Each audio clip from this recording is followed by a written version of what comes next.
یا رسول اللہ وعلی آلک و اصحابک یا حبیب اللہ الصلاة والسلام علیک یا نبی اللہ وعلی آلک و اصحابک یا نور اللہ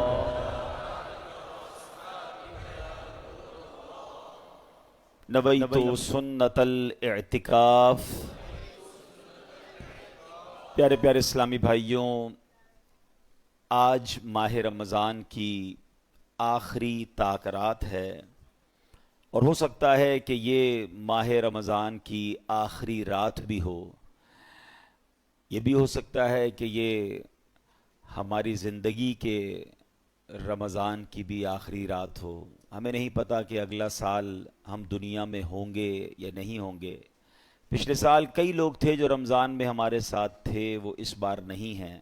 ہم اللہ سے درازی عمر بالخیر کی التجا کرتے ہیں کہ اللہ ہمیں نیکیوں والی، عافیت والی طویل زندگی عطا فرمائے، خیر سے، عافیت سے پھر رمضان سے ملنا نصیب فرمائے۔ ممکن ہے آج رات لیلۃ القدر بھی ہو، کیونکہ آج رات بھی رمضان کی آخری عشرے کی طاق راتوں میں سے ایک رات ہے۔ کچھ دنوں پہلے کی بات ہے، یہ شور تھا، یہ خوشی تھی کہ رمضان آنے والا ہے، رمضان کا چاند نظر آیا تو خوشی کا عالم تھا، مسجدوں میں رونقیں آ گئیں۔ پہلا عشرہ گزر گیا، دوسرا عشرہ آ گیا، وہ بھی گزر گیا، پھر سوچا کہ اب آخری عشرے میں عبادت کر لیں گے، طاق راتیں آئیں گی، مگر دیکھتے ہی دیکھتے آج آخری طاق رات آ گئی ہے۔ ہم نے ویسا رمضان نہیں گزارا جیسا گزارنے کا حق تھا، جس طرح عبادت کرنی چاہیے تھی، جس طرح کوششیں کرنی چاہیے تھیں۔ سوچا تو بہت کچھ تھا، مگر غفلت میں، سستی میں یہ رمضان ہم سے گزر گیا۔ ہوتے ہو تم ہم سے جدا اے ماہ رمضان الوداع، ملوائے پھر تم سے خدا اے ماہ رمضان الوداع۔ ماہ سیام ایسے چلے، قالب سے جاں جیسے چلے، ہے ہاتھ تم کیسے چلے اے ماہ رمضان الوداع۔ جاتے ہو اے ماہ نجات، ہم ہاتھ پر ملتے ہیں ہاتھ، آتی ہے یاد ایک ایک بات اے ماہ رمضان الوداع۔ جنت کے تھے سب در کھلے، دوزخ کے سب در بند تھے، ہر دم تھی رحمت غیب سے اے ماہ رمضان الوداع۔ راتوں کو وہ پڑھتے نماز، طاعت کا وہ دامن دراز، خالق سے وہ عجز و نیاز اے ماہ رمضان الوداع۔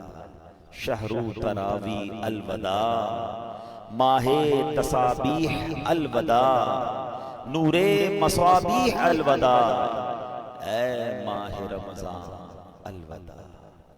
بزم افطار سجتی تھی کیسی،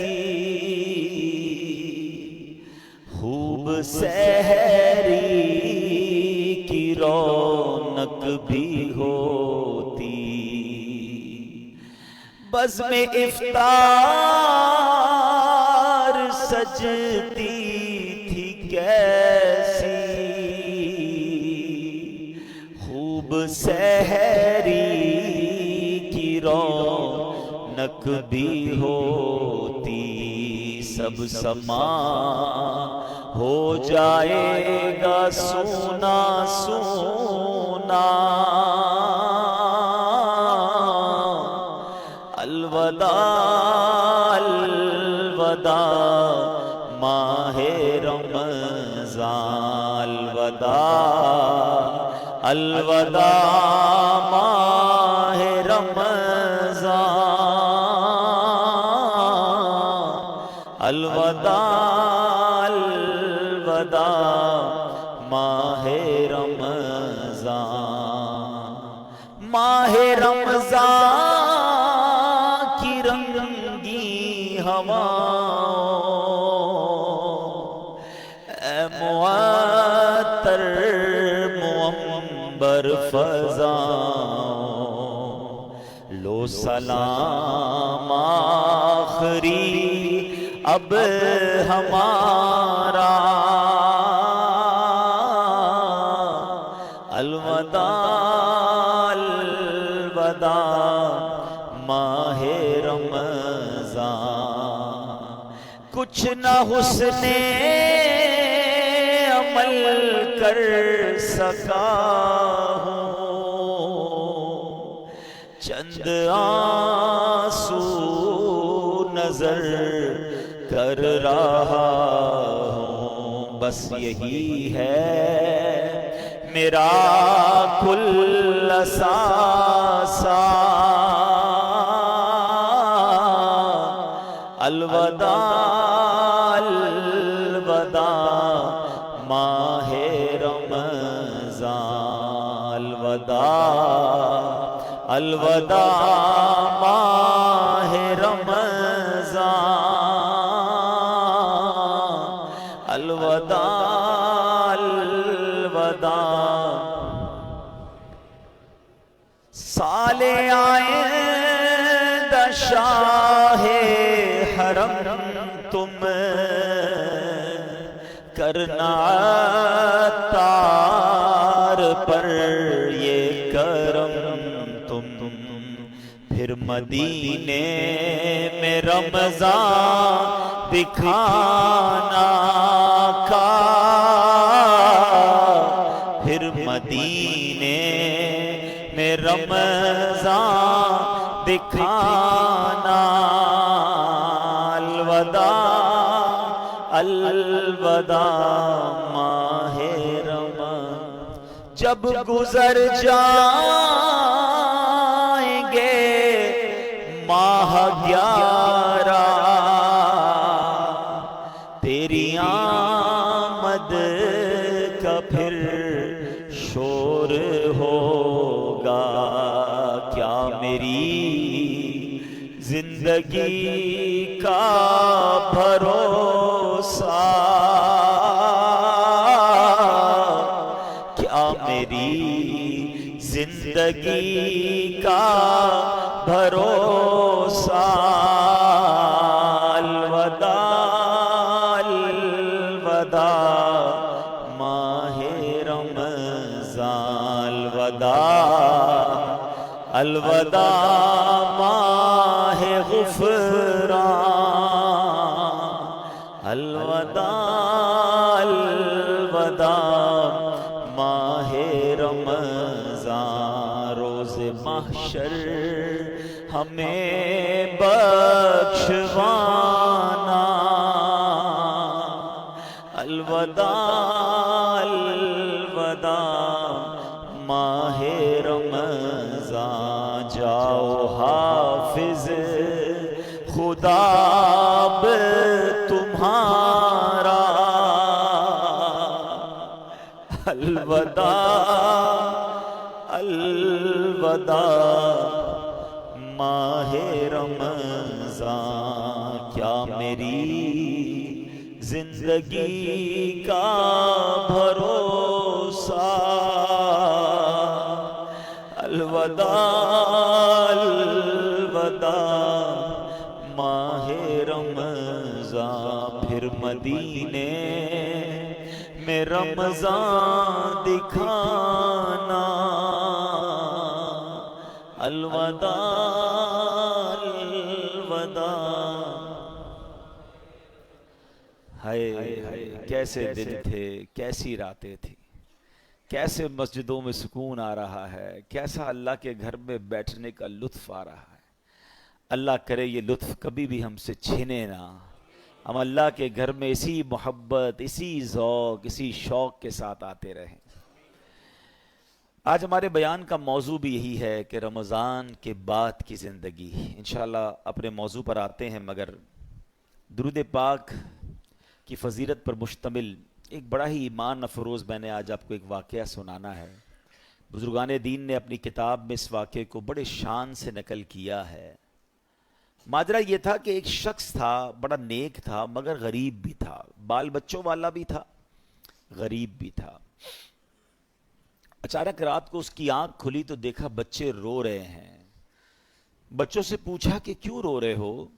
اور انہوں نے کہا کہ بابا جان بھوک لگی ہے، کھانے کو کچھ نہیں ہے گھر میں۔ حدیث پاک پہلے سنا دیتا ہوں، پھر اس واقعے کو دوبارہ کنٹینیو کرتا ہوں۔ حدیث پاک کا مضمون ہے، میرے آقا علیہ الصلوۃ والسلام فرماتے ہیں کہ جو کوئی شخص پریشانی میں ہو، مصیبتوں میں ہو، حدیث پاک کا خلاصہ ہے جو کوئی شخص پریشانی میں ہو، مصیبتوں میں ہو، اسے چاہیے کہ مجھ پر کثرت سے درود پڑھے کہ درود پاک پریشانیوں اور مصیبتوں کو لے جاتا ہے۔ تو اب آپ ذرا غور کیجئے کہ درود پاک پریشانی اور مصیبتوں کو دور کرتا ہے۔ اب اس کے پاس پریشانی تھی، کھانے کو بھی کچھ نہیں تھا، تو اس نے کیا کیا؟ اپنے بچوں کو کہا دیکھو کھانے کو تو کچھ نہیں ہے، ایسا کرتے ہیں آؤ سب مل کر نبی پاک علیہ الصلوۃ والسلام پر درود پاک پڑھنا شروع کر دیتے ہیں۔ اور اب اپنی فیملی کے ساتھ، اپنے بچوں کے ساتھ اس نے درود پاک پڑھنا شروع کر دیا۔ درود پڑھتے پڑھتے پڑھتے اس کی آنکھ لگ گئی۔ آنکھ تو لگی، آنکھیں تو بند ہوئیں، مگر قسمت جاگ اٹھی۔ سرکار دو عالم صلی اللہ تعالیٰ علیہ وسلم خواب میں تشریف لائے اور میرے آقا نے فرمایا کہ فلاں شخص کے پاس جاؤ اور اس سے کہو کہ جو اللہ نے تمہیں دیا ہے اس میں سے میری مدد کرو، اور تمہارے لیے جو دعا کی گئی تھی وہ قبول ہو گئی ہے۔ یہ شخص اٹھا اور اٹھنے کے بعد اس نے سوچا کہ جس کی طرف بھیجا جا رہا ہے وہ تو مسلمان نہیں ہے، وہ تو مجوسی ہے۔ مجوسی کہتے ہیں فائر ورشپر کو، آگ کی پوجا کرنے والے۔ کنفیوز کہ نبی پاک مجھے اچھا سلام بھی دیا تھا کہ پیارے آقا علیہ الصلوۃ والسلام نے فرمایا میرا سلام بھی دینا اسے۔ کہا پیارے آقا ایک غیر مسلم کو سلام بھجوائیں گے اور مجھے اس کے پاس بھیجیں گے؟ کنفیوز، درود پاک پڑھتے پڑھتے پھر سو گیا۔ پھر سویا تو پیارے آقا علیہ الصلوۃ والسلام خواب میں تشریف لائے۔ فرمایا میرا اشارہ اسی کی طرف ہے، جا کر میرا سلام دو اور اس کو کہو تمہیں جو اللہ نے دیا اس میں سے میری مدد کرو، اور تمہارے لیے جو دعا مانگی گئی تھی وہ قبول ہو گئی ہے۔ اگین ویری کنفیوزڈ کہ یار پیارے آقا ایک مجوسی کو، ایک غیر مسلم کو سلام بھجوا رہے ہیں۔ اچھا نبی پاک کا خواب میں دیدار کا فارمولہ آج سمجھ لیجئے۔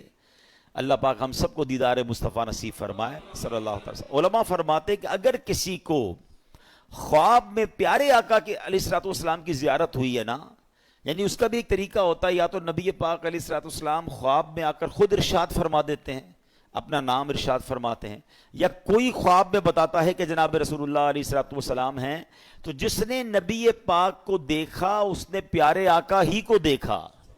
شیطان نبی پاک کی صورت میں نہیں آ سکتا۔ اب اس بندے کو یہ مسئلہ پتا تھا کہ یار خواب میں اگر پیارے آقا علیہ الصلوۃ والسلام کا دیدار ہوا ہے تو ہے تو یہ جناب رسول اللہ علیہ الصلوۃ والسلام۔ اب یہ جناب ڈھونڈتا ڈھونڈتا اس مجوسی کے پاس، اس فائر ورشپر کے پاس پہنچ گیا۔ جب پہنچا تو وہ one of the بلینر of that time تھا، بہت پیسے والا آدمی تھا، اس کا بڑا سا محل تھا، بڑا سا گھر تھا، نوکر چاکر تھے، بزنس میٹنگ چل رہی تھی۔ اس نے جا کر کہا مجھے آپ سے خاص بات کرنی ہے۔ کہا کہیے؟ کہا اکیلے میں کرنی ہے۔ اکیلے میں بیٹھے، کہا ہمارے آقا، ہمارے آخری نبی صلی اللہ تعالی علیہ وسلم نے آپ کو سلام کہا ہے۔ وہ مجوسی کہتا ہے آپ کے نبی کون ہیں؟ اب ذرا سنیے گا۔ وہ کہتا ہے آپ کے نبی کون ہیں؟ کہا ان کا نام جناب محمد صلی اللہ تعالی علیہ وسلم ہے۔ تو کہا میں تو ان کو نہیں جانتا اور میں تو ان کو مانتا بھی نہیں ہوں۔ اب آپ سمجھیے گا بات کو کہ وہ کہتا ہے نہ میں ان کو جانتا ہوں نہ میں ان کو مانتا ہوں۔ کہا نہیں، مجھے میرے نبی علیہ الصلوۃ والسلام نے آپ کے پاس بھیجا ہے، آپ ہی کے بارے میں اشارہ تھا، آپ کو سلام دینے کا بھی کہا ہے، اور آپ کے لیے ایک بات یہ بھی فرمائی کہ آپ کے لیے جو دعا مانگی گئی تھی نا وہ قبول ہو گئی ہے۔ کہتا ہے اچھا تم اللہ کی قسم کھا کر کہہ سکتے ہو کہ تمہارے نبی نے بھیجا ہے؟ کہا میں رب کی قسم کھا کے کہتا ہوں، مجھے میرے نبی نے ہی آ کر کہا ہے۔ کہا اچھا۔ اب اس کا ہاتھ پکڑا اور اپنے گھر کے اندر لے گیا۔ چھت پر لے جانے کے بعد کہتا ہے اپنا ہاتھ دو، ہاتھ پکڑ کر کہتا ہے مجھے کلمہ پڑھا اور مسلمان کرو۔ اشہد ان لا الہ الا اللہ واشہد ان محمدا عبدہ ورسولہ۔ اس نے کلمہ پڑھا، مسلمان ہو گیا۔ مسلمان ہونے کے بعد اس نے اپنے بیٹے کو بلایا، بیٹے کو کہا بیٹا دیکھو میں مسلمان ہو گیا ہوں، اگر تم مسلمان ہوتے تو ٹھیک ہے، ورنہ تمہارا میرا آج سے رشتہ ختم۔ بیٹا کہتا ہے بابا جان آپ مسلمان ہو گئے، میں بھی کلمہ پڑھتا ہوں، کلمہ پڑھ کے وہ بھی مسلمان ہو گیا۔ اب جتنے لوگ اس گھر میں بزنس کرنے آئے تھے، لیتی دیتی کرنے آئے تھے، پیسے وصول یا بزنس میٹنگ چل رہی تھی، سب کو اس نے پتہ ہی کیا کہا دیکھو بھائیو میں مسلمان ہو گیا ہوں، تم میں سے بہت سارے وہ لوگ ہیں جن کے اوپر میرے پیسے نکلتے ہیں، آج جو مسلمان ہوگا سارے پیسے معاف، اور جو مسلمان نہیں ہوتا میرے پیسے دو، تمہارا میرا کاروبار ختم۔ بڑی تعداد میں لوگوں نے کلمہ پڑھا، وہ بھی مسلمان ہو گئے۔ اپنی بیٹی کو بلایا، بیٹی کو کہا بیٹی دیکھو میں بھی مسلمان ہو گیا ہوں، تمہارا بھائی بھی مسلمان ہو گیا ہے، اگر تمہیں بھی مسلمان ہونا ہے تو مسلمان ہو جاؤ۔ اچھا بدقسمتی کی بات یہ ہے کہ مجوسی جو ہوتے ہیں نا، ان کے اندر بھائی بہن کی شادی کی اجازت ہوتی ہے، وہ بھائی بہن شادی کرتے ہیں معاذ اللہ۔ تو تھوڑے دنوں پہلے ہی بھائی اور انہی بھائی بہن کی شادی کی تھی اس نے، تو بہن کہتی ہے کہ بابا جان جب سے شادی بھائی کے ساتھ ہوئی میرا دل مطمئن نہیں تھا، واقعی یہ بات درست نہیں ہے کہ بھائی سے شادی ہو، میں بھی کلمہ پڑھتی ہوں، کلمہ پڑھ کر وہ بھی مسلمان ہو گئے۔ اب وہ جو بندہ پیغام لے کر کیا تھا، کہتا ہے رکے تو صحیح، مجھے تو بتائیں بات کیا ہے، ابھی تھوڑی دیر تو پہلے آپ کہہ رہے تھے میں ہمارے نبی کو نہیں جانتا، تمہارے نبی کو نہیں جانتا، اب سارے کلمہ پڑھی جا رہے ہیں، مجھے تو بتائیں یہ راز کیا ہے۔ وہ کہتا ہے اب میں تمہیں بتاتا ہوں بات کیا ہے۔ کہتا ہے بات یہ کہ کچھ دنوں پہلے ہی اپنی بیٹی اور بیٹے کی میں نے شادی کی، بہت بڑی دعوت کی، بہت بڑا کھانا کیا، پورے شہر کے لوگ آئے، بہت دھوم دھڑکا کیا ہم نے۔ جب رات تھک ہار کے میں اپنے کمرے میں سویا تو مجھے بالکل برابر میں ہمارے گھر کے برابر والے گھر سے رونے کی آواز آئی۔ میں نے کان لگائے تو بچیاں تھیں اور کہہ رہی تھی امی جان یہ ہمارے پڑوسی نے ہمارے ساتھ اچھا نہیں کیا۔ ماں کہتی کیا ہوا؟ کہا امی جان اتنے اچھے اچھے کھانے بنائے، ساری رات خوشبو آتی رہی، ہمیں کھانا نہیں بھجوایا، ہم بھوکی سو گئیں، حالانکہ ہم اللہ کے آخری نبی صلی اللہ تعالی علیہ وسلم کی اولاد میں سے ہیں۔ وہ سید فیملی تھی۔ یہ کہتے ہیں مجھے نہیں پتا تھا کہ مسلمانوں کے نبی کون ہیں اور ان کا کیا مرتبہ ہے، مجھے یہ پتا چلا کہ یہ ان کے نبی کی اولاد ہے، اور میں بے قرار ہو گیا کہ سارے شہر نے کھایا، میں پڑوسیوں کو بھول گیا۔ اس نے فوراً جناب اپنے خادمین کو کہا اچھے سے کپڑے تیار کرو، کپڑے تیار کیے، کھانا پیک کیا اور فوراً ان کے گھر پہ کھانا بھجوایا۔ تھوڑی دیر بعد کہتا ہے اب میں نے پھر کان لگائے تو ماں کہتی دیکھو بیٹا پڑوسی کتنا اچھا ہے، کھانا بھی بھجوایا، کپڑے بھی بھجوائے، اب بچوں کھانا کھا لو۔ کہ ماں ہم کھانا کیسے کھائیں، ہمارا پڑوسی تو مسلمان ہی نہیں ہے۔ تو ماں کہتی بیٹا اللہ کی طرف سے رزق آیا ہے، کھا لو۔ کہتی نہیں ماں جب تک نہیں کھائیں گے جب تک پڑوسی کے لیے دعا نہ کریں۔ ان سیدزادیوں نے ہاتھ اٹھائے اور دعا کرنے لگی کہ یا اللہ ہمارے پڑوسی کو ایمان کی دولت عطا فرما دے، اور آج اس نے ہماری دستگیری کی ہے، ہماری مشکل آسان کی ہے، بروز قیامت ہمارے نانا جان کی سے شفاعت نصیب فرما۔ پڑوسی کہتا ہے تم نے جب آ کر کہا نا کہ جناب رسول اللہ نے مجھے سلام بھیجا ہے اور کہا ہے دعا قبول ہو گئی ہے، تو میں سمجھ گیا ہوں کہ میرے ایمان لانے کا وقت آ گیا ہے، اب میں مسلمان بھی ہوتا ہوں۔ اور سنو یہ بھائی بہن کی جو میں نے شادی کی تھی نا میرے بیٹے اور بیٹی کی، 50% جائیداد تو میں نے ان کے نام کر دی تھی، 50% اپنے لیے رکھی تھی، اب تو ویسے ان کی شادی ختم ہو گئی، یہ میری جائیداد کا 50% میں تمہیں دیتا ہوں، جاؤ تو اپنے بال بچوں پہ خرچ کرو۔ وہ بندہ جو ایک دن پہلے جس کے بچے بھوکے سو رہے ہیں وہ اربوں پتی ہو جاتا ہے، وہ پورے جائیداد کا 50% لے کر گھر آتا ہے۔ اب اس واقعے کو لکھنے کے بعد میرے پیارے اسلامی بھائیوں علماء نے بہت خوبصورت باتیں اس پہ ارشاد فرمائی ہیں۔ اب ذرا اس ایک واقعے کو اگر سمجھیں کہ مشکل ہو، پریشانی ہو، تکلیف ہو، دنیا والوں سے نہ مانگیں۔ ایک یہ بھی بڑا پرابلم ہو گیا ہے کہ آج تھوڑا سا پرابلم ہو تو دوسروں سے مدد مانگنے نکل پڑتے ہیں۔ نہیں، خودداری یہ ہے کہ میری پرابلم میں جانوں، میرا رب جانے۔ کسی کا احسان کیوں اٹھائیں، کسی کو حالات کیوں بتائیں، تم ہی سے مانگیں گے تم ہی دو گے، تمہارے در سے ہی لو لگی ہے۔ ہم نے دیکھا ہے جو ایک بار ہاتھ پھیلاتا ہے نا پھر اس کا ہاتھ پھیلا ہی رہتا ہے۔ اللہ سے ہمیشہ دعا کرنا، اے اللہ ہمیں صرف دینے والا ہاتھ عطا فرما، کبھی مانگنے والا ہاتھ نہ عطا فرما۔ مشکل آتی ہے انسان پر، کوشش کرے کہ کسی کی مدد نہ لینی پڑے۔ اللہ اور اس کے رسول اپنے معاملات کم کر دیں، اپنے خرچے کم کریں، اپنے معاملات کو جتنا ہو سکے منیمائز کر دیں، تو کسی سے مدد نہ مانگیں۔ اور یہی اسلام کو مطلوب ہے کہ بندہ خودداری کے ساتھ چلے، اور پھر سبحان اللہ درود پاک کیسا وظیفہ ہے کہ پھر غیب سے مدد ہوتی ہے جب بندہ اللہ اور اس کے رسول کی طرف توجہ کرتا ہے نا. شاعر کہتے ہیں نا ہر درد کی دوا ہے, ہر درد کی دوا ہے صلی علی محمد, تعویذ ہر بلا ہے صلی علی محمد صلی اللہ علیہ وسلم. تو ہمیں درود پاک کثرت سے پڑھنا ہے. اور ادھر بادشاہ کے ساتھ اس امیر آدمی کے ساتھ کیا ہوا کہ آل رسول کی خدمت, سید زادگان کی خدمت کی تو اللہ نے اسے ایمان کی دولت عطا فرما دی. تو یہ بھی اپنی زندگی کا ایک حصہ بنائیں. میں مشورہ دوں گا, میرے پیر و مرشد امیر اہل سنت فاؤنڈر آف دعوت اسلامی مولانا محمد الیاس اتار قادری صاحب بڑی پیاری توجہ دلاتے ہیں. آپ فرماتے ہیں جس نبی کے در کا صدقہ ہم کھاتے ہیں نا, ان کی آل کی خدمت کیا کرو, وہاں سے اور عطا کیا جائے گا. تو ہمیں کیا کرنا چاہیے, اپنی انکم کا پاسبل ہو نا تو 1%, 2% جتنی اللہ نے آپ کو توفیق دی ہے وہ فقط سید صاحبان کے لیے الگ رکھ لیں. اپنے آفس میں ایک اکاؤنٹ کھولیں کہ جناب میری جتنی انکم ہوگی میں اتنا پرسنٹ جو ہے وہ آل رسول کی خدمت کروں. آپ یہ کر کے دیکھیں, آپ حیران ہو جائیں گے آپ کی روزی میں کتنی برکت آنا شروع ہو جاتی ہے. میں آپ کو اس کو لاجیکلی سمجھاتا ہوں. کوئی آپ کا دوست ہو, آپ کے گھر پہ آئے, آپ کے بچوں کو تحفہ دے, اب بار بار آپ کے بچوں کو گفٹ بھجواتا رہے, آپ کے بچوں کے لیے خیر خواہی کا اظہار کرے, آپ کے بچوں کا خیال رکھے, آپ کو کیسا لگتا ہے کہ یار یہ میرے بچوں سے کتنا پیار کرتا ہے. بچے تو پیار کرتے ہی کریں گے آپ کے اس دوست سے, آپ کو بھی پیار ہو جائے گا. مجھے بتائیں نا کوئی امتی جب نبی پاک کے بچوں سے پیار کرے گا, آقا کی آل کی خدمت کرے گا, تو نبی پاک کو کتنا پیارا لگے گا وہ. پھر وہاں سے ایک نگاہ رحمت ہونی ہے نا, سارے بگڑے کام سبر جانے ہیں. بریلی کے تاجدار اعلیٰ حضرت یہی تو سمجھاتے ہیں کہ تیری نسل پاک میں ہے بچہ بچہ نور کا, تیری نسل پاک میں ہے بچہ بچہ نور کا, تو ہے عین نور تیرا سب گھرانہ نور کا. سرکار کی آل کی خدمت یہ بہت بڑی سعادت ہے. کوئی ایک فیملی ڈھونڈ لیں, کوئی ایک خاندان ڈھونڈ لیں اور بس اس کو باندھ لیں کہ بھئی اب میں نے اس کی خدمت کرنی ہے. یہ سمجھ لیں آپ اس کی خدمت نہیں کر رہے, یہ آپ اس کو پیش کر رہے ہیں اور اس کی برکتیں آپ کو ملنا شروع ہو جائیں گی. دیکھیں سید صاحبان کا ایک مسئلہ بھی سمجھ لیں.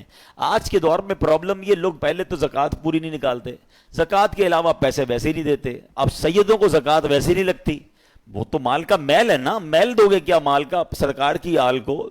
تو اب وہاں دینا تو صاف پیسہ چاہیے تھا, لوگ صاف پیسہ خرچ ہی نہیں کرتے. تو سید صاحبان کہاں جائیں گے, جو غریب سید صاحبان ہیں وہ کدھر جائیں گے. ہمیں یہ خیال رکھنا ہوگا کہ جیسے میرے بچے ہیں نا, یہ میرے آقا علیہ الصلوۃ والسلام کی اولاد ہے, یہ ان کی نسل میں سے ہیں. تو جس طرح اپنے بچوں کا خیال رکھتے ہو, ایسے کوئی ایک فیملی, کوئی ایک بچے جو ہیں, کچھ بچے سید فیملی کے اپنے ذمے لے لیں اور پھر آپ دیکھیں انشاءاللہ. اور آپ غور کریں گے نا, آپ کو آس پاس ہی مل جائیں گے, بس ایسا نہیں ملیں گے. آپ تھوڑا سا غور کریں گے, ہو سکتا ہے آپ کے ملازمین میں سے ہی کوئی ہوں گے, آپ کے آس پاس پڑوسیوں میں سے کوئی سید فیملی نکل آئے گی. تو یہ خدمت کریں اور پھر دیکھیں کہ اس کی برکتیں کیسے نصیب ہوتی ہیں. اللہ پاک ہم سب کو آل رسول کا خدمتگار بنا دے. وہ پڑھتے ہو نا شجرے میں شعر, دو جہاں میں خادم آل رسول اللہ کر دو, جہاں میں خادم آل رسول اللہ کر, حضرت آل رسول مقتدا کے جس کو ادھر بھی نوکری آل رسول کی مل گئی نا, پنجتن کی غلامی ادھر مل گئی اور ادھر بھی نوکری مل گئی, اس سے اچھی کون سی نوکری ہے. نیازی صاحب لکھتے ہیں نا, اس گھرانے کا جب سے میں نوکر ہوا. کیا وہ شعر ہے, مجھ پہ کتنا نیازی کرم ہو گیا, دنیا کہنے لگی پنجتن کا گدا, اس گھرانے کا جب سے میں نوکر ہوا, سب سے اچھی میری نوکری ہو گئی. آقا کی آل کا غلام بن جاؤں, ان کا نوکر بن جاؤں, اور کیا چاہیے. پھر دیکھو کیسا نوازتے ہیں انشاءاللہ. تو نیت کریں انشاءاللہ آل رسول کی خدمت کریں گے. درود پاک پڑھ لیجئے محبت کے ساتھ. صلو علی الحبیب, اللہم صلی علی سیدنا و مولانا محمد عدد ما فی علم اللہ صلاۃ دائمۃ بدوام ملک اللہ. رمضان کے بعد کی زندگی, the most crucial time, یہ جو وقت ہے نا, یہ بڑا جس کو کہتے ہیں ڈیسائیڈنگ مومنٹ ہے. فائنل سے پہلے یہ سمجھ لیں اب یہ وہ رات ہے جو ہو سکتا ہے کہ کل کی رات رمضان ہمارے ساتھ نہ ہو. Baby it is the last night of Ramzan. اب ہم نے تیاری کرنی ہے ایک بڑے مقابلے کے لیے. دشمن کو بند کیا گیا تھا. پہلے میں یہ سمجھا دوں کہ شیطان کتنا بڑا دشمن ہے. قرآن پاک آپ نے پڑھا سنا ہوگا, بار بار, ایک جگہ نہیں کئی بار قرآن میں فرمایا انہو لکم عدو مبین, شیطان تمہارا کھلا دشمن ہے. ایک جگہ ارشاد ہوتا ہے ان الشیطان لکم عدو فاتخذوہ عدوا, فرمایا بے شک شیطان تمہارا دشمن ہے اور تم بھی اسے اپنا دشمن سمجھو. پرابلم یہ کہ قرآن بار بار یہ سمجھا رہا ہے کہ تمہیں اس سے دشمنی رکھنی ہے, دوستی نہیں کر لینی. اب وہ دشمن باہر آنے والا ہے اور اس کے وار سمجھنے ہیں. دیکھیں دنیا کا دستور سمجھیے گا, جب تک اینیمی کی چالیں نہیں پتا ہوں گی نا, اینیمی کی اٹیکس پتا نہیں ہوں گے کہ کہاں کہاں سے حملہ کرتا ہے. کئی ملکوں کی فوجیں ڈیزائن ہی اس طرح ہوتی ہے کہ اینیمی کے پاس کون سا ویپن ہے, دشمن فوج کے پاس ویپن, ہمارے پاس بھی اس کا توڑ ہونا چاہیے. اس کے پاس ایئر کرافٹ کیسے, ویسے ہی ہمارے پاس, جیسے راکٹ ویسا ہمارے پاس نیوی جیسی. بندہ یہی تو سوچ کے پلان کرتا ہے کہ دشمن کدھر سے اٹیک کر سکتا ہے. تو شیطان کو تو اللہ قرآن میں فرما رہا ہے تمہارا دشمن, اور تم بھی اسے دشمن سمجھو. مگر بدقسمتی یہ ہے کہ بہت بڑی جو لوگ ہیں, تعداد جو ہے وہ شیطان سے دشمنی نہیں دوستی کر لیتے ہیں. کتنی بری بات ہے. اللہ کا بھی دشمن ہے, ہمارا بھی دشمن ہے, اور اس سے دوستی کر رہے ہیں. قرآن میں ایک جگہ رب ارشاد فرماتا ہے افتتخذونہ وذریتہ اولیاء من دونی وہم لکم عدو بئس للظالمین بدلا. فرمایا تو اے لوگوں کیا تم اسے اور اس کی اولاد کو میرے سوا دوست بناتے ہو, حالانکہ وہ تمہارے دشمن ہیں. ظالموں کے لیے کیا ہی برا بدلہ ہے. اللہ فرماتا ہے وہ تمہارے دشمن ہے, دوست مت بنانا. اور یہ اتنا خطرناک دشمن ہے, اتنا مکار دشمن ہے, اس کے ایسے ایسے وار ہیں آپ حیران ہو جائیں گے. شیطان کبھی ادھر سے حملہ کرتا ہے, کبھی ادھر سے. اچھا پرابلم یہ کہ ایک تو شیطان کو پہلے سیویئر دشمن سمجھنا شروع کر دیں. مثال کے طور پہ آپ کو کوئی یہ کہہ دے کہ یار ایک بندہ ہے, اس نے پلان کیا ہے کہ آپ کو مار دے گا. آپ بتائیں کہ آپ سکون سے سو جائیں گے؟ آپ پریشان ہو جائیں گے کہ اچھا میری جان لینا چاہتا ہے. ہاں, وہ اس نے بنا پلان کیا ہوا ہے کہ آپ کو اڑا دے گا. اب آپ پولیس کے پاس جائیں گے, آپ اپنے گارڈز رکھنے کی کوشش کریں گے, معلومات کریں گے یار اس کا پلان کیا ہے, کیسے اٹیک کرے گا. دنیا میں کوئی میری جان لینا چاہے, جان لے سکے نہ لے سکے, میری نیند تو اڑا دیتا ہے. تھریٹ آ جائے تو بندہ, کسی کو پرچی آ جائے, کراچی میں تو بہت سارے واقعات چلتے رہتے ہیں نا, ہمارے پاس ہی بیچارے لوگ دعا کے لیے آتے ہیں, بھائی فون آ گیا ہے, فلاں چیز آ گئی ہے, ہوتا کچھ نہیں ہے, اس بیچارے کی نیند توڑ جاتی ہے. اللہ تعالی ہم سب کو عافیت میں رکھے, ان ظالموں کے ظلم سے بچائے, دہشت گردوں کی دہشت گردیوں سے بچائے. مگر these are all examples for all of us, کہ یہ جب ہمارے ساتھ ہوتا ہے تو ہمارا کیا حال ہو جاتا ہے. مجھے انٹرنیشنلی بھی سنا جا رہا ہوگا, افریقہ کے کئی ملک جہاں کڈنیپ کی دھمکیاں اور پتہ نہیں کیا کیا چل رہا ہوتا ہے دنیا میں.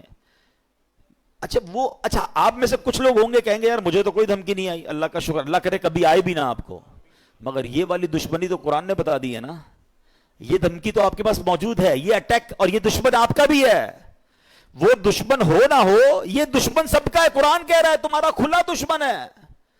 کیا اس کے لیے کوئی پلاننگ کی, اس سے بچنے کا کوئی غور کیا, اس کے لیے کسی کے پاس گئے کہ یار یہ کدھر کدھر سے حملہ کر سکتا ہے. مجھے ایک بات بتائیں, کوئی میری جان لے سکتا ہے دنیا میں, میری دولت لے سکتا ہے, مگر یہ سب چیزیں کم ہے, شیطان میرا ایمان لے سکتا ہے. اس سے قیمتی چیز کوئی نہیں ہے میرے پاس. اگر ایمان ہی چلا گیا تو پھر کیا میرے پاس. وہ ایکچول اس کا جو الٹیمیٹ گول ہے نا شیطان کا, یہ سمجھنا ہوگا.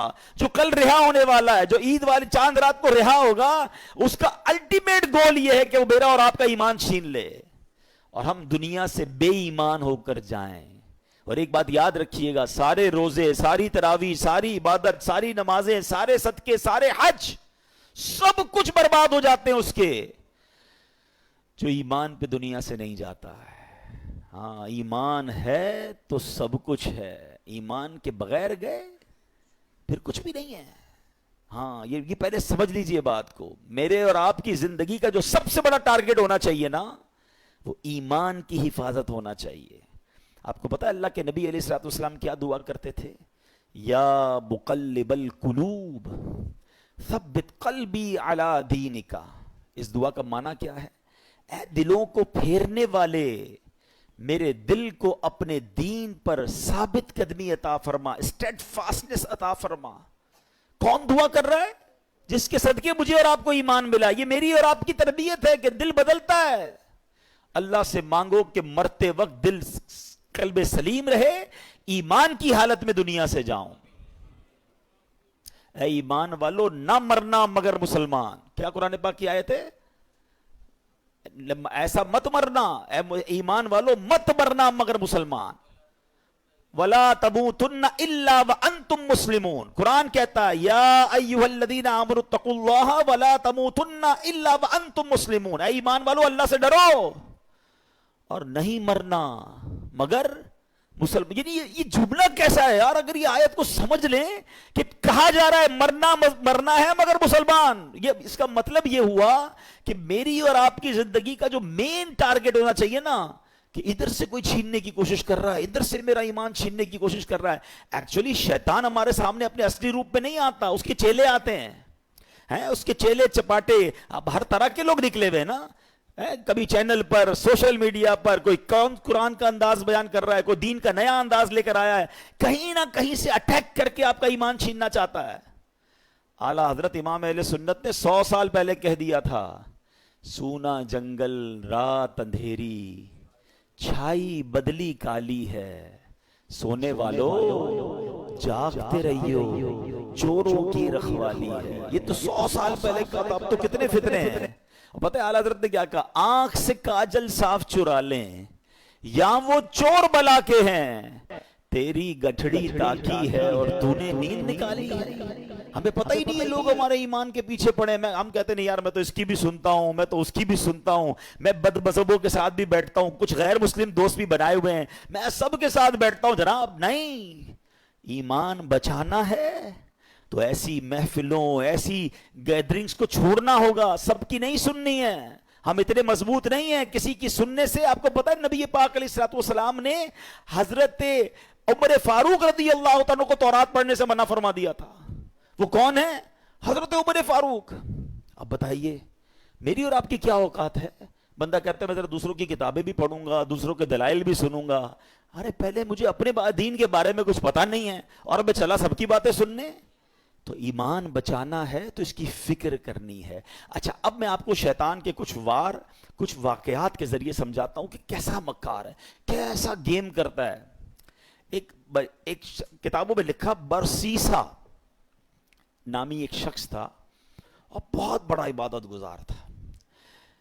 اس بندے نے 200 سال اللہ کی عبادت کی اور ایک بھی گناہ نہیں کیا۔ اچھا اب ایسا کوئی نیک بندہ ہو تو شیطان کہاں چھوڑے گا اس کو؟ یہ میں ایک اور بات آپ کو بتا دوں کہ شیطان نیک آدمی پر زیادہ حملے کرتا ہے، یاد رکھیے گا۔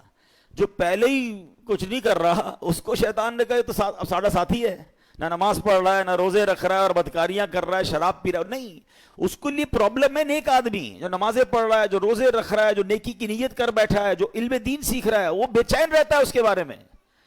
تو آپ جتنا دین کی طرف آئے ہیں نا، اب تیار ہو جائیں، he will attack you but انشاءاللہ اللہ کی رحمت سے ہم اپنے آپ کو بچائیں گے انشاءاللہ۔ ہماری کوئی اوقات نہیں، ہم اللہ سے ہی مدد مانگیں گے آج رات انشاءاللہ، اور مانگتے رہا کرو رب سے مدد، کہ اللہ شیطان کے مقابلے میں میری مدد فرما، مجھے طاقت دے، مجھے قوت دے، اور اس مردود کے مقابلے میں مجھے کامیابی عطا فرما۔ ٹھیک ہے، آج وظیفہ بھی بتاؤں گا آپ کو انشاءاللہ کہ شیطان سے بچنے کا وظیفہ کیا ہے۔ بہرحال اب شیطان کی تو حالت خراب، 200 سال کوئی گناہ نہیں، شیطان پہنچ گیا اس کے پاس انسانی صورت میں اور جا کر کہتا ہے کہ مجھے آپ کے ساتھ عبادت کرنی ہے۔ شیطان وہ اللہ کا نیک بندہ کہتا ہے مجھے اللہ کی عبادت میں کوئی دوست نہیں چاہیے، میں جانوں میرا رب جانے، مجھے کوئی نہیں چاہیے۔ اس کا ایک عبادت خانہ تھا، وہ اس پہ عبادت کرتا تھا، اس نے شیطان کو انٹری نہیں دی۔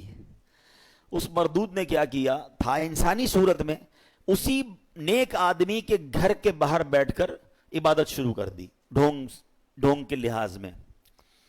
اب وہ کھڑکی سے دیکھتے پورا دن ہو گیا، رات ہو گئی، یہ عبادت کیے جا رہا ہے، 1 دن 2 دن 3 دن، نہ کھانا نہ پینا نہ سونا۔ برسیسا حیران کہ یار میں 200 سال سے عبادت کر رہا ہوں، مجھے بھوک بھی لگتی ہے، مجھے نیند بھی آتی ہے، نہ اس کو نیند آ رہی ہے نہ اس کو کھانے کی ضرورت ہے۔ دروازہ کھول کے کہا بھائی یہ تو بتاؤ تمہیں یہ عبادت کہاں سے سیکھی؟ ہیں تمہیں نیند بھی نہیں آتی, تمہیں کھانا بھی نہیں کھانا. کہتا بات یہ, میں اسی لیے تو آپ کے پاس آیا تھا, آپ نے تو مجھے لفٹ ہی نہیں کرائی. میں آپ کو اصل راز بتاؤں, مسئلہ یہ ہے کہ میں نے زندگی میں ایک گناہ کیا ہے. جب مجھے نیند آتی ہے نا, مجھے وہ گناہ یاد آ جاتا ہے, میں پھر چونک جاتا ہوں, پھر خوف خدا طاری ہوتا ہے, میں جاگتا ہوں. بھوک لگتی ہے, پھر وہ گناہ یاد آتا ہے. آپ کا پرابلم ہی آپ نے کوئی گناہ نہیں کیا ہے. اب دیکھو شیطان کا وار. اگر آپ کو یہ لیول چاہیے نا عبادت کا, کہ نہ آپ کو نیند آئے, نہ آپ کو جناب بھوک لگے, اور آپ ساری رات اللہ کی عبادت کرتے رہیں, آپ ایک گناہ کر لیں. کہتا ہے عجیب آدمی ہو, جس رب کی عبادت کر رہا ہوں وہاں اس کی بارگاہ میں گناہ کروں. کہ پھر نہیں ملے گی ایسی پھر آپ کو لذت نہیں ملے گی. اب دیکھیں کیسا خطرناک وار ہے. برسیسا کہتا ہے اچھا پھر مشورہ دو, کون سا گناہ کروں. شیطان سے کہتے ہیں کون سا گناہ کروں. شیطان کہتا ہے پھر ایسا کریں آپ بدکاری کر لیں. کہتا ہے خدا کا خوف کر, اتنا بڑا گناہ, زنا بدکاری میں کروں؟ نہیں میں نہیں کرتا. کہ پھر ایسا کرے قتل کر لے. کہ کیسے آدمی ہو, میں کسی بندے کو مار دوں, قتل کروں؟ نہیں میں نہیں کرتا. اچھا پھر ایسا کرے شراب پی لیں. کہتے ہیں ہاں یہ تھوڑا چھوٹا گناہ لگ رہا ہے. اب یہاں ایک اور بات سیکھنی ہے. میں تھوڑے واقعات کو بریک اس لیے کرتا ہوں کہ ٹو دی پوائنٹ آپ کو بات بھی سمجھ آئے. ہمارے اندر بہت سارا شیطان نے دماغ میں ڈالا, یار یہ چھوٹا گناہ یہ کر لو, یہ بڑا ہے یہ نہیں کرو. پتہ نہیں اپنے طور پہ ہم نے کیٹیگری بنا لی ہے. سمجھیے بات کو, ہمیں نہیں پتا کون سا گناہ رب کی نافرمانی کا اور غضب کا اور ناراضگی کا باعث بن جائے, وہی گناہ میں جہنم کے گہرے گڑھے میں ڈال دے. کسی گناہ کو چھوٹا مت سمجھنا, ٹھیک ہے. برسیسا کہتا ہے ہاں یہ ٹھیک ہے, شراب پی لیتا ہوں. شراب پی, نشہ چڑھا, اور پی, اب بدکاری کی, اور جب بدکاری کر لی تو اب قتل بھی کر دیا. اللہ اکبر. پولیس آئی اور برسیسا کو پکڑ کے لے گئی. اب جب پھانسی کا حکم ہو گیا, پھانسی گھاٹ پر برسیسا موجود تھا, شیطان ادھر پہنچ گیا. کہتا ہے ایک راستہ ہے, میں تجھے بچا سکتا ہوں. کہ بدبخت تیری وجہ سے تو میں پھانسی میں پہنچ گیا, تو نے کہا گناہ کر لے, مجھ سے ایک نہیں تین گناہ ہو گئے اور آپ پھانسی پھندے پر آ گیا. بولا میں بچا سکتا ہوں. بولو بتاؤ کیسے بچ سکتا ہوں. کہا تم ایسا کرو, خدا کا انکار کرو اور مجھے سجدہ کر دو. برسیسا کی بدبختی دیکھیں, اس نے شیطان کو سجدہ کیا, خدا کا انکار کیا, اور اسی وقت پھانسی پر اس کو لٹکا دیا گیا. کفر کی موت وہ مر گیا. یہ ہے شیطان. ہم اس کی باتوں میں آ جاتے ہیں, ہمیں لگتا ہے نہیں یار میں بڑا پکا ہوں, ایک دو گناہ ہی تو کیے, تھوڑی سی تو پرابلمز ہیں, تھوڑی سی غلط جگہوں پہ جا رہا ہوں, نماز بھی تو پڑھتا ہوں. وہ یوں ہی لے جاتا ہے, وہ ایک ایک کر کے سٹیپ بائی سٹیپ ہم پہ اٹیک کرتا ہے. ایک حدیث پاک یاد رکھیے گا, یہ جو نوجوان اور ہم سب اس پہ مبتلا ہیں بدقسمت. ہم سب نے کچھ نہ کچھ گناہ پالے ہوئے ہیں, نیکیاں بھی کر رہے ہیں, گناہ بھی کر رہے ہیں. کچھ عادتیں گندی ہیں جو دل میں لگی ہوئی ہیں, وہ نہیں چھوٹتی نہیں ہیں. میں آپ کو پرابلم بتاؤں کیا ہے, پہلے حدیث سن لے پھر آپ کو پرابلم سمجھاتا ہوں. حدیث پاک کا خلاصہ ہے, جب بندہ ایک گناہ کرتا ہے نا, اس کے دل پر ایک سیاہ نقطہ لگا دیا جاتا ہے. دوسرا کرتا ہے تو دوسرا نقطہ ہو جاتا ہے, تیسرا کرتا ہے تیسرا ہو جاتا ہے. ایک وقت آتا ہے کہ اس کا پورا دل ہی سیاہ ہو جاتا ہے. اب اس پر ہدایت کی کوئی بات اثر نہیں کرتی ہے. اب پرابلم پتہ ہے کیا ہے, ہم میں سے کئی ایسے ہیں نمازیں بھی پڑھ رہے ہیں, بعضوں کا تلاوت بھی کر رہے ہیں, روزے بھی رکھ رہے ہیں, مگر حرام کام بھی ساتھ کر رہے ہیں. کوئی بدرگائی کر رہا ہے, کوئی بری دوستیاں لگائے بیٹھا ہے, معاذ اللہ کوئی اور غلط کام کر رہا ہے. ہم یہ دونوں چیزوں کو ساتھ لے کے چل رہے ہیں. ایک بات یاد رکھیے گا, دل ہے نا یہ پیالے کی مانند ہے. اس پیالے میں آپ گندگی بھی ڈال رہے ہیں اور دودھ بھی ڈال رہے ہیں. دودھ کا کیا حال ہو رہا ہوگا. کسی پیالے میں شربت میں آپ پیشاب بھی ڈالیں, تھوڑا سا گوبر بھی ڈالیں, اور پھر روح افزا بھی ڈال دیں, شربت بھی ڈال دیں, تو کیا بنے گا, اس کا بیڑا غرق ہی ہو جائے گا نا. یہ جو مجھے اور آپ کو سجدوں کی لذت نہیں مل رہی نا, مجھے اور آپ کو جو عبادت کا نور نہیں مل رہا, میری آنکھوں سے جو آنسو نہیں بہ رہے, مجھے دعا کا جو لطف نہیں آ رہا, اس کی بڑی وجہ یہ ہے ہم نماز تو پڑھ رہے ہیں مگر گناہ نہیں چھوڑ رہے. جس دن آپ نے گناہ چھوڑے, اس پیالے کو صاف کیا, اس دل کو کلین کیا, آپ کو ہر سجدہ انشاءاللہ برکت عطا فرمائے گا. آپ دعا کرو گے آپ کے آنسو بہیں گے, آپ درود پڑھو گے آپ مدینے کی یاد میں کھو جاؤ گے, کیونکہ عبادت کا نور ملنا شروع ہو جائے گا. ہم دونوں چیزوں کو ساتھ لے کر چل رہے ہیں, ظلمت اور نور ساتھ نہیں چلتے. پہلے دل کو ان گندگیوں سے پاک کریں, پھر دیکھیں آپ کو عبادت کا نور کیسے ملتا ہے. تیار ہو جاؤ، شیطان کے واروں میں نہیں آنا۔ میں کون کون سا آپ کو واقعہ سناؤں؟ ایک اور واقعہ سنیے گا، یقین کریں ایمان جو نا ڈر لگتا ہے ایسی باتیں سن کر۔ پہلے تو یہ جو ہمیں نا پہلے بے خوف نہیں ہونا ہے، اللہ کی خفیہ تدبیر سے ڈرتے رہیں۔ ہم نے روزے رکھے، نمازیں پڑھی، تراویح پڑھی، کئیوں نے قرآن پڑھے، کئیوں نے زکاتیں دی، بھائی اب تو جناب کمال ہو گیا، بھائی بہت عبادت کر لی، اب تو جنت دی، اب اپنا پکا ٹھکانہ ہے، انشاءاللہ اللہ کی رحمت سے جنت میں جائیں گے۔ مگر اللہ کے خوف سے بے خوف نہیں ہونا ہے، ایمان کی حفاظت کی فکر کرنی ہے۔ سیدی اعلیٰ حضرت امام اہل سنت فرماتے ہیں کہ علماء فرماتے ہیں جس کو سلب ایمان کا خوف نہ ہو، ایمان کے چھن جانے کا خوف نہ ہو، نزا کے وقت اس کا ایمان چھن جانے کا شدید خطرہ ہے۔ پتہ ہے شیطان مرتے وقت، یعنی اتنا کمینہ کہوں کیا کہوں مردود کہوں، کہ مرتے وقت بھی وہ رشتہ داروں کی شکل میں آتا ہے۔ جب انسان کی نزا کا وقت آتا ہے، آخری وقت، شیطان آ جاتا ہے اس کے کسی پرانے رشتہ دار کی شکل میں، ماں کی، والد کی، کسی رشتہ دار کی شکل میں، کہ بیٹا مرنے کے بعد پتہ چلا اسلام تو ٹھیک مذہب نہیں ہے، بیٹا تو اسلام چھوڑ دے، تاکہ آخری وقت بھی ٹرائی کرتا ہے کہ اس کا ایمان چھین لے۔ اب بتائیں ہم اس سے دوستی کریں گے جو میرا ایمان چھیننا چاہتا ہے، یا اس کے لیے کانشیس ہو جائیں گے، تیار ہو جائیں گے کہ اس کی باتیں نہیں ماننی ہیں؟ حضرت امام ابو محمد فرماتے ہیں 3 بڑے عبادت گزار شخص تھے، حج کے لیے روانہ ہوئے، راستے میں ایک غیر مسلموں کی بستی میں قیام کیا۔ یہ بری صحبتوں کی آپ کو ایک نحوست بھی بتاتا ہوں، بندہ پتہ نہیں کبھی کہاں رہتا ہے، کبھی کن کے ساتھ رہتا ہے، سوچتا بھی نہیں ہے۔ غیر مسلموں کی بستی میں رہے، اب اس تینوں میں سے ایک بندے کی ایک عورت پہ نظر پڑی، ایک لڑکی پہ نظر پڑی، بڑی خوبصورت تھی، اس کا اس پہ دل آ گیا، ساتھیوں سے کہتا تم جاؤ حج پر، میں ذرا پیچھے آتا ہوں۔ کسی بہانے سے خود رک گیا، وہ ساتھی روانہ ہو گئے، یہ پہنچ گیا اس کے والد کے پاس کہ مجھے تمہاری بیٹی سے شادی کرنی ہے۔ کہ میری بیٹی کا مہر تم ادا نہیں کر سکو گے، بہت ہیوی ہے، بہت مہنگا ہے۔ کہ بتاؤ تو صحیح کیا ہے؟ کہ مہر یہ ہے کہ تم اسلام چھوڑ دو اور غیر مسلم ہو جاؤ۔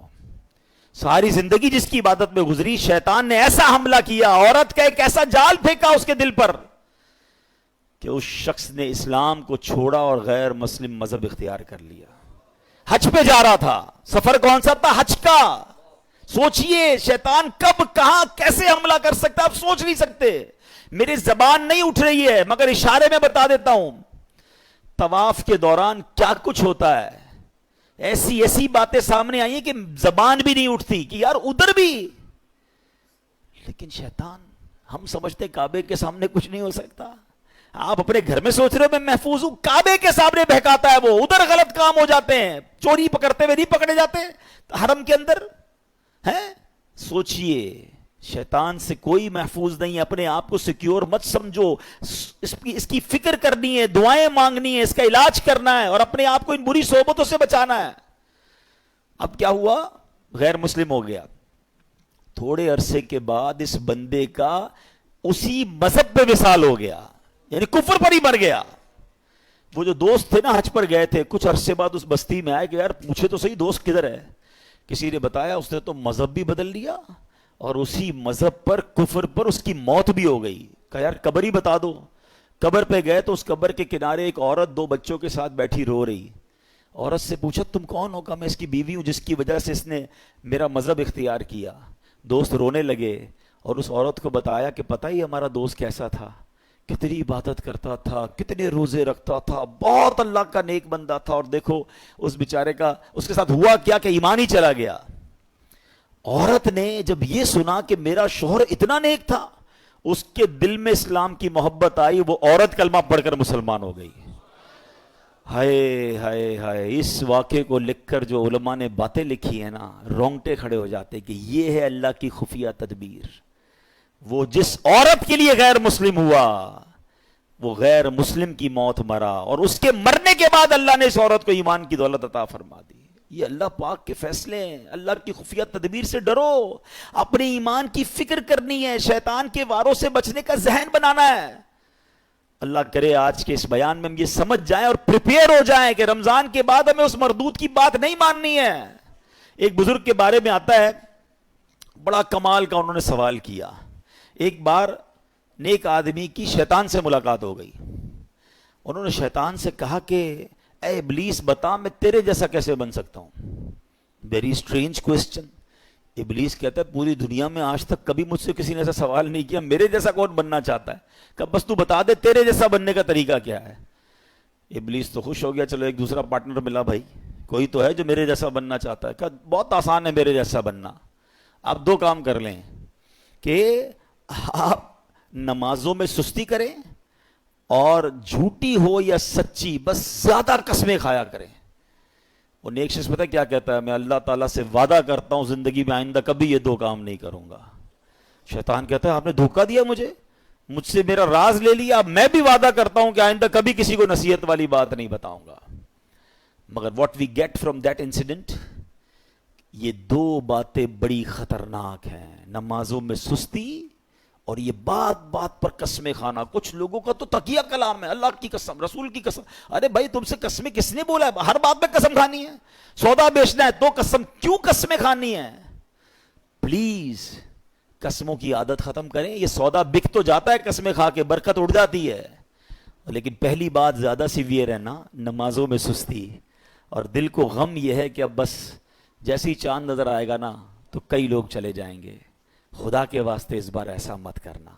ہم زبان سے نہیں کہتے، مگر ہم زبان حال سے پریکٹیکلی کیا میسج دے رہے ہوتے ہیں کہ اے شیطان جب تک تو بند تھا نا تب تک ہم اللہ کے بندے تھے، تب تک مسجدوں میں جاتے رہے، اب جب تیری باری ختم، اب تو چھوٹ کے آئے گا تو ہم اب تیری بات مانیں گے۔ کیا اس بار بھی ایسا پیغام دو گے؟ نیت کر لیں انشاءاللہ کچھ بھی ہو جائے اس بار مسجد چھوڑ کے نہیں جائیں گے انشاءاللہ، نمازوں کی پابندی کریں گے۔ یہ شیطان کا وار ہے، وہ پہلے سست کرتا ہے نماز میں، یاد رکھیے گا، پہلے آپ کی جماعت جائے گی، ٹھیک ہے، اس کے بعد وہ کہے گا سنتیں پڑھنے کی کیا ضرورت ہے، نفل پڑھنے کی کیا ضرورت ہے۔ یہ بڑا مکار ہے۔ آپ دیکھیے پتہ ہے شیطان کے پلاننگ کیا ہوتی ہے، اتنا مکار ہے کہ نمازی کو یہ نہیں بولے گا نماز چھوڑ دے، پتہ یہ پکا ہے بھائی نمازی کہ جماعت چھوڑ دینا یار کوئی بات نہیں، گھر میں بھی تو ہو ہی جاتی ہے، پہلے جماعت چھوڑوائے گا، مسجد سے دور کر دیا، اب کہے گا یار اتنی بڑی نماز پڑھنے کی کیا ضرورت ہے، نفل تو چھوڑ دے، ڈائریکٹ نفل چھوٹیں گے، پھر کہے گا سنتیں چھوڑ دے، سنتیں چھوٹیں گی، اور آخر میں آپ کا فرض بھی چلا جائے گا۔ یہ آپ کے میرے حصار ہیں، یہ عبادتوں کے حصار ہیں، یہ آپ سمجھیے گا۔ آپ کے گھر میں باؤنڈری ہوتی ہے نا، میری نماز کا حصار کیا ہے؟ میرے فرض کا حصار ہے واجب، یہ سمجھ لیں باؤنڈری ہے۔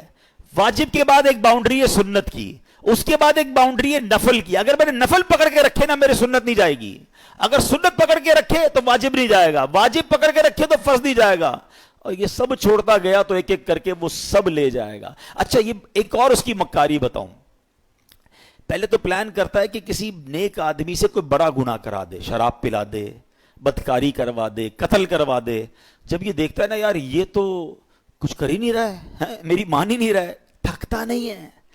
یاد رکھیے گا اتنا خطرناک اینیمی ہے، اس کو نیند نہیں آتی، ہمیں نیند آتی ہے، ہم اس کو دیکھ نہیں سکتے، وہ ہمیں دیکھ رہا ہے، بلکہ روایتوں میں آیا یہ ہمارے بلڈ میں، ہماری رگوں کے اندر چل رہا ہوتا ہے، اتنا خطرناک دشمن ہے، اور ہم سوئے ہوئے ہیں، ہمیں فکر ہی کوئی نہیں ہے۔ ایک نعرہ لگاتے ہیں شیطان کے خلاف جنگ جاری رہے گی، صرف نعرہ لگاتے ہیں، کمبل اوڑھ کے سو جاتے ہیں۔ او بھائی تیار بھی تو کرو اپنے آپ کو کہ کیسے جنگ لڑو گے، ٹھیک ہے۔ اب جب یہ دیکھتا ہے نا کہ یار یہ نیک نمازی آدمی ہے، نہ شراب پی رہا ہے، نہ بدکاری کر رہا ہے، نہ قتل کر رہا ہے، نہ کسی کو ظلم کر رہا ہے، اب کیا کروں؟ تھکتا نہیں ہے، اب اس کو کہتا ہے عبادت میں اس کی عبادت کم کروا دوں، گناہ نہیں کروا پا رہا نا، اس کے درود کم کروا دوں، اس کی تلاوت کم کروا دوں، اس کی جماعت چھوڑوا دوں۔ اچھا اب دیکھتا ہے یہ بھی نہیں کر پا رہا، اب یہ شیطان کا ایک ایسا آلہ آ گیا ہے کہ جس کے گھر میں ٹی وی نہیں تھا، جس کے گھر میں کبھی فلم وی سی آر نہیں آیا تھا، یار ہم کئی ایسے لوگوں کو جانتے ہیں جنہوں نے کبھی زندگی میں فلمیں نہیں دیکھی تھی، مگر یہ ایک ایسا آلہ آ گیا کہ ایک بٹن دباؤ تو پتہ نہیں دوسری دنیا میں بندہ پہنچ جاتا ہے۔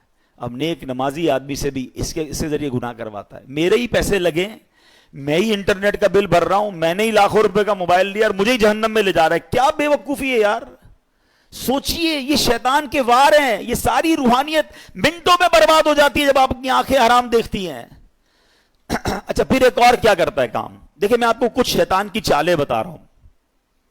ایک اور پھر پتہ کیا کرتا ہے کہ اگر آپ کسی نیکی میں بہت ساری نیکی کر ہی رہے ہیں، صدقہ بھی دے رہے ہیں، زکوٰۃ بھی دے رہے ہیں، خیرات بھی دے رہے ہیں، اب اس کا ایک اور وار یہ کہ یار نیکی تو کر لی اس نے، اب یہ کہتا ہے اس کی نیکی برباد کرواؤ۔ اب نیکی برباد کیسے ہو سکتی ہے؟ بھائی میں نے کر تو لی، نماز بھی پڑھ لی، روزہ بھی رکھ لیا، صدقہ بھی دے دیا، رسید بھی آ گئی، فطرہ بھی دے دیا، نہیں جناب, he have some weapons to destroy your all good deeds. اب کیسے؟ اب وہ بندے کو کہتا ہے اس کو لوگوں کو بتا. اب ریاکاری شروع کرے گا. ہیں میں ذرا لوگوں کو بتاؤں بھائی, میں نے تو بڑی رات کو 5,000 روپے خرچہ کیا, میں نے مہنگا والا فطرہ دیا ہے, میں جناب تہجد بھی پڑھتا ہوں, میں تو جناب قرآن 3 بار ختم کیا ہے. اب لوگوں کو بتانا شروع کریں گے. سمجھیے یہ بات, یہ شیطان کا بڑا خطرناک وار ہے. آج کسی سے ملاقات کریں نا, آج صاحب کیسے ہیں, طبیعت ٹھیک ہے؟ بس اللہ کا بہت کرم ہے جناب, 2010 میں حج پہ گیا تھا تو 2015 سے 5 بار عمرہ کر چکا ہوں الحمدللہ. ہمارے گھر کے برابر میں جو مسجد ہے اس کی چھت بھی ہم نے ڈلوائی تھی, بس افطاری کا سامان بھی اپنے گھر سے ہی جاتا ہے. 5-7 منٹ میں حاجی صاحب نے 15 سال پرانی نیکیاں ساری گنوا دی. کیوں بھائی, میں نے تو طبیعت پوچھی تھی آپ سے, یہ کب پوچھا تھا کہ اپنی ذرا بیلنس شیٹ دیجئے. اچھا ایک اور عجیب بات ہے, آپ کو 15 سال پرانا حج یاد ہے, کل جھوٹ بولا تھا وہ یاد ہے؟ آپ نے اللہ کی راہ میں 1 لاکھ روپے چندہ دیا وہ یاد ہے, 5 لاکھ روپے حرام کے کمائے وہ یاد ہیں؟ یہ سوچئے, یعنی ہم گناہ کر کے بھولی جا رہے ہیں اور نیکیاں بار بار ریمائنڈ ہو رہی ہیں, بار بار ریکال ہو رہی ہے. یہ شیطان کا وار ہے. یاد رکھیے گا, بزرگان دین کے یہ اقوال ملتے ہیں کہ اپنے گناہ یاد رکھنا اور نیکیاں بھول جانا یہ اللہ کی عبادت ہے. اور ہمارا سرکل ہی الٹا ہے, ہمیں گناہ تو یاد ہی نہیں ہے. یقین کریں 1 ہفتہ پرانا گناہ یاد نہیں ہوگا آپ کو اور مجھے, لیکن 25 سال پرانی بچپن کی نیکی بھی یاد ہوگی. کیوں؟ یہ شیطان کا وار ہم سمجھ ہی نہیں پا رہے. یہ ہمارے ساتھ گیم کرتا ہے کہ نیکی کر لی نا, پہلے تو کوشش کی نہ کریں, اب کر لی تو چھپانے نہیں دیتا, اور پھر بار بار, پہلے تو کہتے تھے نیکی کر دریا میں ڈال, اب نیکی کر فیس بک پہ ڈال. ہیں اور جناب اب تو ایک راشن کا بورا دیتے ہیں, 5 آدمی سیلفی کھچوا رہے ہیں, اس غریب کا بھی مذاق اڑا رہے ہو یار. کیوں؟ اللہ کی راہ میں دے رہے ہو, لوگوں کو دکھانے کے لیے دے رہے ہو. یہ ہم بہت بڑا لاس کرتے ہیں اپنا, کروڑوں روپے بانٹ کر بھی ثواب نہ ملے. آپ سوچئے, اس کو اس طرح سمجھیے کہ ایک بندہ قیامت کے دن جائے اور اس کو پتا ہو کہ یار اتنے روزے, اتنے حج, اتنی زکاتیں دے کر آیا ہوں, اور اس کو کہا جائے کہ جاؤ ہمارے پاس تمہارے لیے آج کچھ بھی نہیں ہے, ان لوگوں سے مانگو جن کے لیے دکھانے کے لیے کیا تھا. اس سے بڑی مایوسی ہوگی؟ قیامت کے دن کوئی اور طریقہ ہوگا وہ نیکیاں ریگین کرنے کا؟ نہیں, یہ نل اینڈ وائڈ ہو جاتی ہیں نیکیاں. یہ شیطان کا بہت خطرناک وار ہے جو لوگ نہیں سمجھ رہے. روایتوں میں آتا ہے مضبوط ترین اللہ کا بندہ وہ ہے جو دائیں ہاتھ سے خرچ کرے اس کے بائیں ہاتھ کو پتہ نہ چلے. لیکن نہیں جناب, ہمیں تو دنیا کو, اچھا صرف خرچے کی بات نہیں ہے, ہر عبادت ہے. طواف کرنے تو وہاں سے لائیو آ رہے ہیں, وہاں سے سیلفیاں بن رہی, کعبے کو پیٹ کر کے دعائیں کر کے دکھا رہے ہیں, گنبد خضرا کو پیٹ کر کے لوگوں. کیوں یہ سب ہو رہا ہے؟ آپ سوچئے, وہ تقدس ان مقامات کو ہم پامال کر رہے ہیں. ہر ہاتھ میں موبائل ہے, عورتیں طواف کر رہی ہیں, آپ دنیا کو دکھانے کے لیے عورتوں کی ویڈیو دنیا کو بھیج رہے ہیں. مکہ پاک میں 1 نیکی 1 لاکھ نیکی کے برابر ہے حدود حرم کے اندر, مگر 1 گناہ 1 لاکھ گناہ کے برابر ہے. اچھا لوگوں کو یہ بھی عقل نہیں ہے کہ اپنے گھر والوں کو کہتے ہیں میں تمہیں کعبہ دکھا رہا ہوں. ارے گھر والوں کی تو ویڈیو بند کر دو, آپ کی گھر کی عورت دنیا پیچھے طواف کرتے ہوئے اس کو دیکھ رہی ہے, وہ کس حالت میں بستر پر بیٹھی سوئی. اچھا گھر کا کوئی فرد بیٹھا ہے, کیوں؟ مطلب اتنا بھی سینس نہیں ہے یار. مطلب آپ سوچے تو صحیح کہ وہ مقام کیا یہ ویڈیو بنانے کا ہے؟ وہاں تو گناہ یاد آتے, وہاں آنسو بہتے. مجرم کسی بادشاہ کے دربار میں جائے اور یہ نیت لے کے جائے کہ میں گناہ گار ہوں, پکڑا نہ جاؤں, معافی مل جائے. ارے وہاں تو یہ کیفیت ہونی چاہیے, میں معافی مانگنے آیا ہوں, میں بخشوانے آیا ہوں, میرے ہاتھ پہ بیڑیاں ہیں اور میں چھڑوانے آیا ہوں. اس کیفیت میں طواف کرو یار, اس کیفیت میں مدینے جائیں کہ مجرم ہوں جہاں بھر کا, محشر میں بھرم رکھنا, رسوائے زمانہ ہوں دامن میں چھپا لینا. یہ کیفیت ہونی چاہیے نا. چلا ہوں ایک مجرم کی طرح میں جانب طیبہ, نظر شرمندہ شرمندہ, بدن لرزیدہ لرزیدہ. مگر کیا کریں, اس دل کا تسلی نہیں ہوتی یار جب تک لوگوں کو پتہ نہ چلے کہ ماں بدولت ہر سال رمضان میں عمرہ کرتے ہیں, 27ویں کو فلاں جگہ پہ تھا تو 29ویں کو فلاں جگہ پر تھا. تو یار سوچے یہ کیا کر رہا ہے, یہ شیطان کے وار سمجھیے. پہلے ہی تھوڑی نیکیاں ہیں ہمارے پاس, وہ بھی لوگوں کو دکھا کے کیا برباد کر دیں گے. تھوڑے دنوں پہلے ہم نے ایک اور ٹاپک ڈسکس کیا تھا کہ شیطان ہم سے ایک اور کیا مسٹیک کرواتا ہے, ہمیں غیبت کرواتا ہے. اور غیبت نیکیوں کو کیسے کھا جاتی ہے؟ فرمایا کہ غیبت تو یہ ہے کہ جس مسلمان کی غیبت کی نا، آپ اپنی نیکیاں اس کے اکاؤنٹ میں ٹرانسفر کر رہے ہیں. یعنی پہلے میں نے روزے رکھے، میں نے نمازیں پڑھی، میں نے صدقے دیے، اور اب کسی کی غیبت کی تو یہ ساری نیکیاں چلی گئیں اس کے اکاؤنٹ میں. اس سے بڑی بے وقوفی کیا ہے؟ تو try to understand the weapon of شیطان. اور ہمیں جب تک ان باتوں کا علم نہیں ہوگا تب تک ہم پھر شیطان کے واروں سے بچ نہیں پائیں گے. بہت ساری باتیں یاد آ رہی ہیں کہ شیطان کس کس طرح لوگوں کو ان کی نیکیوں کو برباد کرتا ہے. تو اے میرے پیارے اسلامی بھائیوں، اب ہم نے یہ ذہن بنا لینا ہے کہ رمضان کو ہم جانے سے نہیں روک سکیں گے، لیکن ہم نے انشاءاللہ شیطان کے واروں میں نہیں آنا ہے. ٹھیک ہے؟ اچھا، یہ ایک ہی بیان سے ماشاءاللہ نگران شورا کی آمد مرحبا. میں نے آج نگران شورا سے عرض کی تھی کہ ہماری آخری تاخیرات ہے تو آپ کچھ دیر کے لیے کرم فرمائیں، اللہ ان کا آنا قبول فرمائیں. تو بس میں آخری بات کر لیتا ہوں، پھر انشاءاللہ نگران شورا مزید اس پر ہماری تربیت فرمائیں گے کہ ہم نے ایک بات کا ذہن بنا لینا ہے. دیکھیں، ایک بیان میں شیطان کے سارے وار بھی سمجھ جائیں اور جناب شیطان جو ہے وہ ہم شیطان پہ قابو بھی پالیں، اس سے مقابلہ بھی کر لیں. It's not that possible. ہمیں ان تمام واروں سے بچنے کے لیے، اپنے آپ کو مضبوط کرنے کے لیے ہمیں اچھا ماحول اپنانا ہوگا، ہمیں اپنی گیدرنگز کو بدلنا ہوگا، ہم اچھے دوستوں میں بیٹھیں گے. دیکھیں صحبت کیسے اثر لاتی ہے. آپ کو پریکٹیکل بتاتا ہوں. آپ کسی کے گھر میں جائیں، کسی کی میت ہو گئی ہو اور وہ رو رہا ہو آپ کے سامنے، یا کسی تکلیف میں رو رہا ہو، آپ کی کیا کیفیت ہوتی ہے؟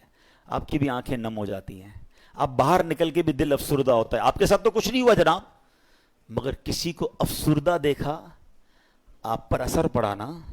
کسی کے گھر جائیں، بچہ پیدا ہوا ہے یا اس کو کوئی بہت اچھا تحفہ ملا ہے یا وہ بہت خوش ہے آپ کا دوست، خوشی میں خوشیاں منا رہا ہے، آپ کے چہرے پہ کیا ہوگا؟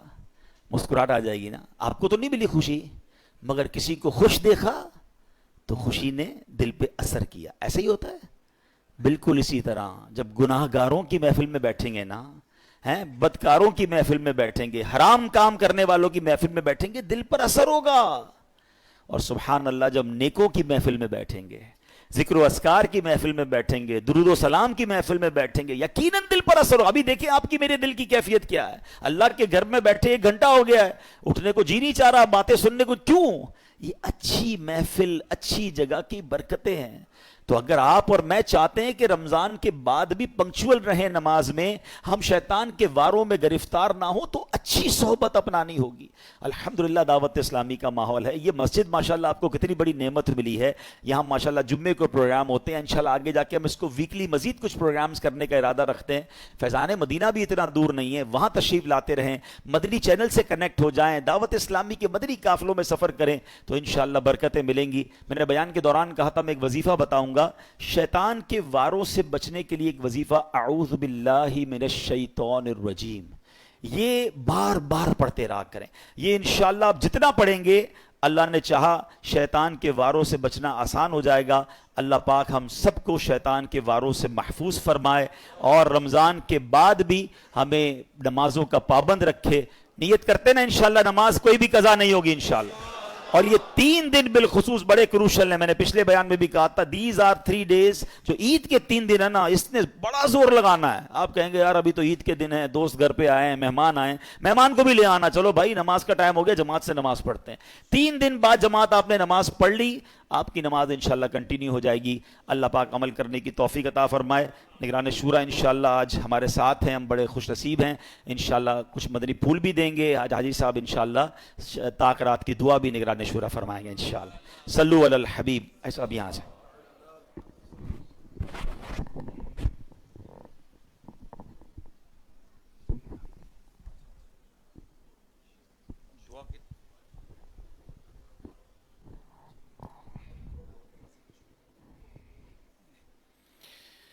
الحمدللہ رب العالمین والصلاة والسلام علی خاتم نبیین اما بعد فاعوذ باللہ من الشیطان الرجیم بسم اللہ الرحمن الرحیم الصلاة والسلام علیک یا رسول اللہ